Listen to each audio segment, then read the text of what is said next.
For billions of people across the world each year, the 25th of December is an important religious and cultural celebration. Officially commemorating the birth of the Christian prophet Jesus Christ, Christmas Day is also seen by many as a time for present giving and turkey feasting. It means, among other things, reflecting on broad themes of rejoicing in life, loving your neighbour, and sharing peace on earth. Well, in today's Christmas episode, we're going to be looking at some examples where people did the very opposite of that. In the midst of awful conflicts and bitter disagreements, Christmas was just another day. In fact, for many, it held opportunity. After all, when better to attack than when your enemy least expects it? So this December, let's look at a collection of Christmas conflicts, some famous, some obscure. Though not all contain a Christmassy moral, each of these events is important to remember, perhaps during this tumultuous Christmas more than ever. Merry Christmas, and welcome to Wars of the World.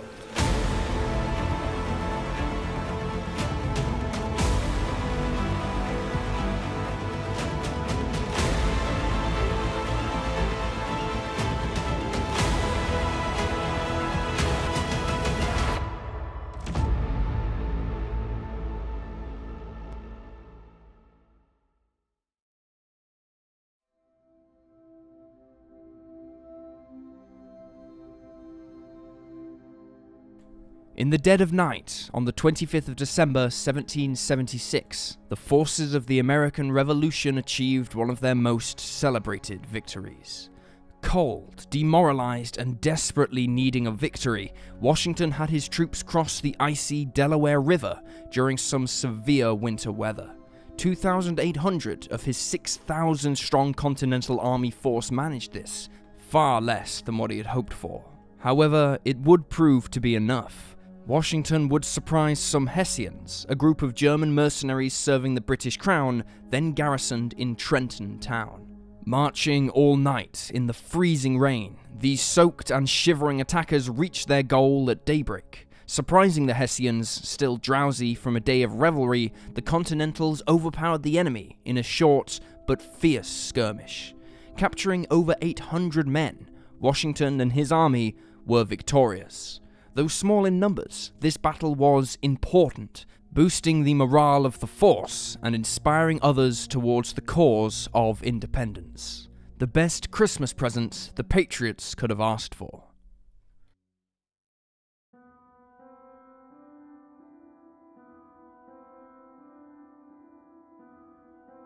When the German 8th Army reached Riga in October of 1915, they stopped advancing and started fortifying, preparing for the winter. This included a huge wall, 30 kilometers long, made of cut-down trees. Shaved of their needles, this huge fortification must have smelt distinctly Christmassy.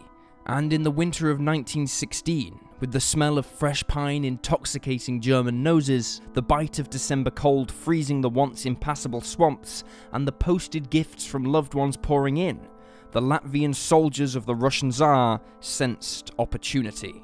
It was time to give the invaders a Christmas gift they would not forget.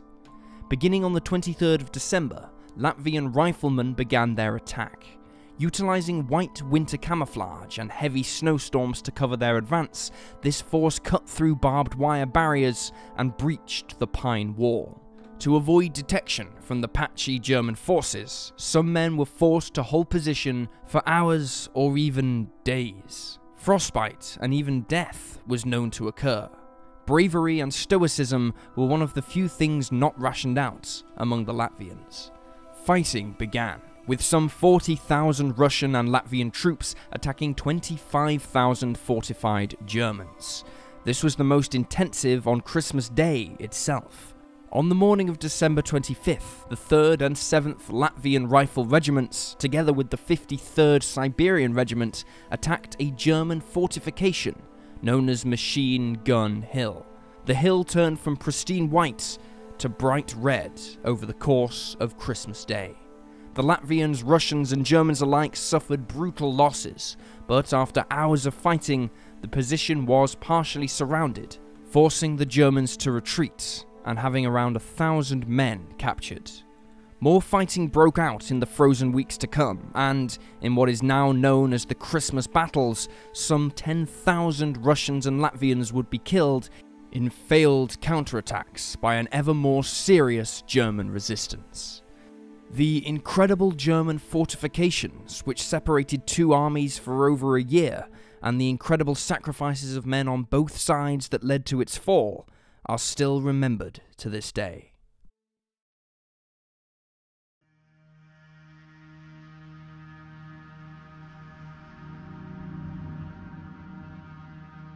The Vietnam-American War saw many victims. The Christmas of 1972 was one of them. America had hoped to broker a peace in Vietnam, seeking to end the conflict between the communist North and the pro-American South, preserving US power in the region and ending the embarrassing war in Southeast Asia. When ongoing discussions stalled in 1972, Nixon's administration felt compelled to demonstrate their willingness to continue the conflict. It couldn't risk losing American lives when public opinion was so opposed to the war, at Christmas of all times. And so Operation Linebacker 2 was conceived, an air assault of massive proportions. Centered around the capital at Hanoi, the operation involved 12 days of continuous bombing by some 200 of the vast B-52 Stratofortress aircraft. Capable of carrying some 32,000 kilograms of weapons, this vast force would rain down death and destruction from December the 18th to December the 30th, dropping around 15,000 tons of ordnance. At first in large waves, next in groups of 3, these massive aircraft would roar over Hanoi, suspended in the sky thousands of meters above the city, before dropping their deadly payloads. Although high up, the advance of the B-52s would be known to all. One woman, 10 at the time, described listening to the bombers overhead. Quote, "You can hear them coming from very far away. Advancing, they are looming, coming towards you with a very low hum. It's frightening." The reasons why were painfully clear. In the space of single nights, entire districts of the city were leveled to the ground. The authorities did their best to mitigate the damage and prevent public anxiety, building shelters and anti-air defenses. Still, the loss of life was significant. The communists claimed that some 1,600 died during the raids, but many independent authorities believe the actual number to be higher. If incendiary bombs of the kind employed in the 40s had been used, who knows what scale the destruction might have been. And what was the result? Well, internationally the reaction was poor. Predictably, the Allied powers of North Vietnam, those in Moscow and Beijing, denounced the Christmas bombings, but so too did US allies, even members of NATO itself. The Prime Minister of Sweden notably denounced the bombing campaign, listing Nazi and Soviet atrocities before stating that, quote, "Now another name can be added to that list. Hanoi, Christmas, 1972. This comparison seems disproportionate, but when the Paris negotiations began and the North made absolutely no concessions to the South, the American delegation pressured the South Vietnamese to sign anyway. The agreement was to be the exact same as the one before the Christmas bombings.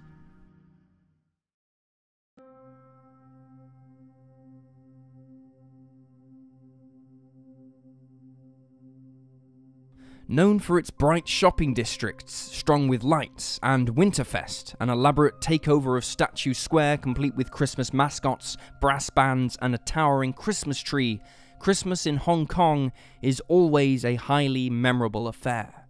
Well, in 1941, Hong Kong was about to have its most memorable Christmas ever, for all the wrong reasons. That's because in the winter of 41, Hong Kong became a battleground. On the very same morning that the Imperial Japanese Navy attacked the US naval base at Pearl Harbor, the Empire of Japan was also launching an attack of equal, or perhaps even greater importance, an all-out assault on the British Crown colony of Hong Kong. Pitting some 14,000 British, Indian and Chinese troops against 30,000 Japanese soldiers, the Battle of Hong Kong saw 17 days of fierce fighting. On December the 8th, the Japanese began their assault. Outnumbering the British forces almost 4-1 and utilising troops hardened from combat experience in China, the outlook for the British looked bleak. Hong Kong had long been seen as an economic asset, but a strategic liability, with Winston Churchill stating in April 1941 that there was not the slightest chance it could be defended. Attempts were made, however. Guns had been built, as well as a line of fortifications north of Hong Kong City known as Gin Drinkers Line.